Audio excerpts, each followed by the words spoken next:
We did a special the other day on Michelle Obama potentially being president. It was hilarious. The whole special was just a blast. thefirsttv.com/Obama. You can become a supporter and watch that one. But one of the themes, as we were talking with these three historians about Michelle Obama, is that if Michelle wants to get to the White House, she has to get through Kamala first. So, of course, we have to talk about Kamala. Which one's more likely, by the way, right? Michelle Obama, yeah, like she's more loved amongst Democrats. But she's not in the White House right now. Kamala's right there, a heartbeat away, as they say, and anything could happen. Something could happen to old Joe where he just can't go on. I mean, right now, he can barely go on, right? But he's going. But if he can't, Kamala's right there. If Joe's just incapacitated and the White House can't hide it, the Democrats can't be like, well, let's just skip over Kamala and go to Michelle. Like, that's not how that works. It goes right to Kamala. Now, maybe they can plan a coup after that, surely, but at least in the meantime, she would be the president. One thing we're going to talk about today, and I believe this is the case, and we'll find out from our three expert guests who know her very well. She may be an idiot, but she is shrewd. No matter how many affirmative action points you may have, you don't trip and fall into the vice presidency. So we'll talk a little later about her ambition and what she did to get into the ranks and up the ranks as well. Real quick, I called her an idiot. I know that's not nice. Come on, Slater, don't call people idiots. You're right. I'm sorry. Let's listen to some of the vice president's greatest moments. I have been fortunate and blessed to, during the course of being vice president, have many situations where it becomes clear to me that there are, people of every age and gender, by the way, who see something about being the first that lets them know they don't need to be limited by other people's limited understanding of who can do what. So you're right. We have a lot of accomplishments. And I think what the American people want most in their leaders is that we actually get things done. And we have done it. We haven't taken adequate credit for it, frankly. But the brilliance of this inaugural class and its leaders is the ability to see what can be, unburdened by what has been, and then to make it real. Well, as I said, we have to revitalize the Palestinian Authority. And let us all agree, one does not have to abandon their faith or deeply held beliefs to agree the government should not be telling her what to do with her body. Anyone who is 18 today, they were born in 2005. Indeed, yes, wow. Innovation is about our ability to see what can be, unburdened by what has been. Well, the press is here. I got some words. I got the vocabulary. And my pronunciation is perfect. I love Venn diagrams. I really do. The three circles, and then they overlap. And so Venn diagrams can help you sort through. I'm just kind of an undercover geek. The clip of, there's like a 20-minute montage out there of her doing what can be unburdened by what has been. That's one of her favorite lines. If you take some of her best quotes and you put it into ChatGPT, right? So my friends and I, we were texting about Kamala Harris not being very sharp, and he put her quotes into ChatGPT as like a prompt to see what pictures artificial intelligence makes of her quotes. So here's one example. There is great significance to the passage of time in terms of what we need to do to lay these wires, what we need to do to create these jobs. And there is such great significance to the passage of time when we think about a day in the life of our children. I love that. So that's how artificial intelligence interprets her quote. Here's another one.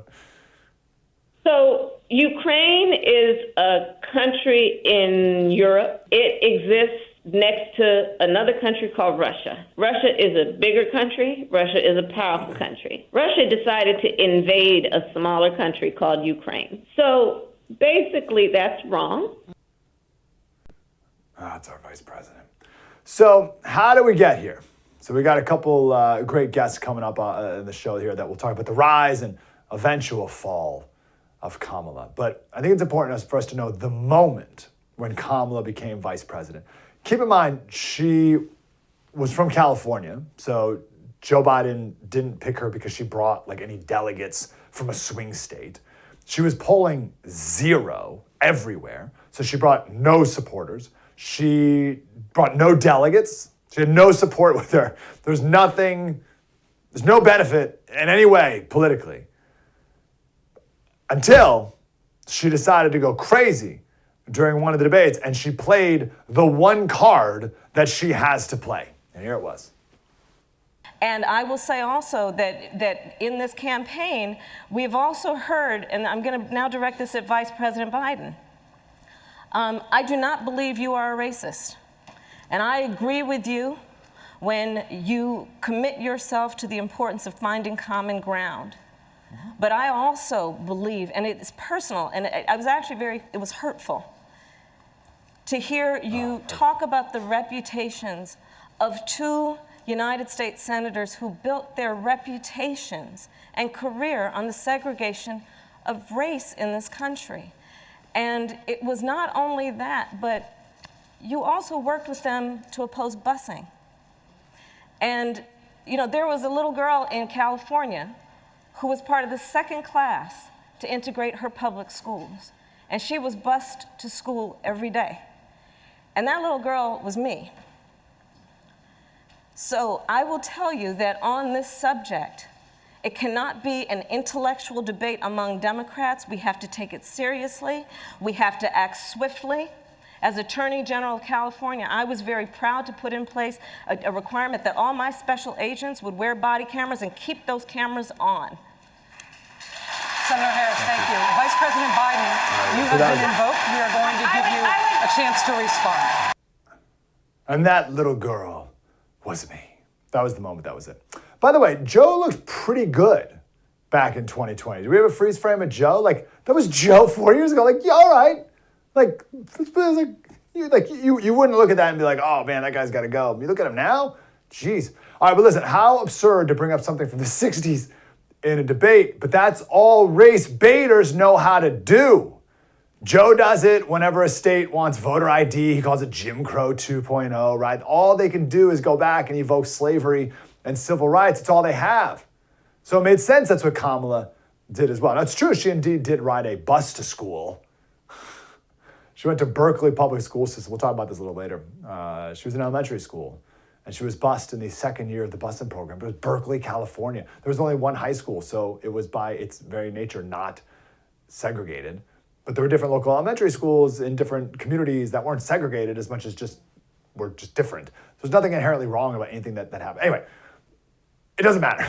The point is, well, I look forward to talking to our guest about Kamala's childhood, right? We can find out if Kamala had the same experience as Michelle Obama did in Chicago. Michelle Obama was black, but she hung out with the white kids by choice. She was made fun of by black kids as an Oreo, black on the outside, white on the inside. So she didn't have anything to do with the black community in Chicago. I was curious to see what Kamala's childhood was like. Her mom was from India, her dad was Jamaican. We don't need to go into a whole thing about the school busing program in the 60s and 70s. The point is Kamala will do anything to play the race card. It's the only one she has. It's the only reason she's vice president. That's it. Now, it's going to be very difficult, therefore, for anyone to push her aside if Joe Biden can't go on. If you try to push Kamala aside, you're going to get this Kamala. Do you agree today that you were wrong to oppose busing in America then? No, do you agree? I did not oppose busing in America. What I opposed is busing ordered by the Department of Education. That's what I opposed. Well, there was a failure of states to integrate public schools in America. I was part of the 2nd class to integrate Berkeley, California public schools almost 2 decades after Brown v. Board of Education. Because your city council made that decision. It was a local decision. So that's where the federal government must step in. That's why we have the Voting Rights Act and the Civil Rights Act.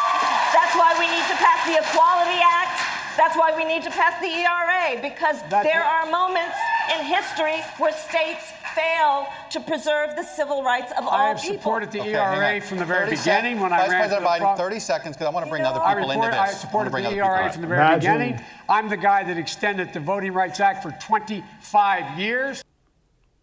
Again, Joe looks good back then. All right, imagine that feisty Kamala coming after anyone who has the knives out to take her down from her right, as she believes, rightful spot to be president next. The Democrats have a massive Kamala problem. And certainly, if Biden wins, then she'll 100% be president, right? Sometime in the next 4 years, 5 years, right? There's no question about that. But we'll make sure he doesn't win this next election. But forget about the next 4 years. Even just in this next year, there's a significant, pretty high chance that she's president sometime in the next few months. And it could happen at a moment's notice. So we need to be on this, right? Something happens to Joe and it is just boom, Kamala's president immediately. We need to be way ahead of the game on who this person is.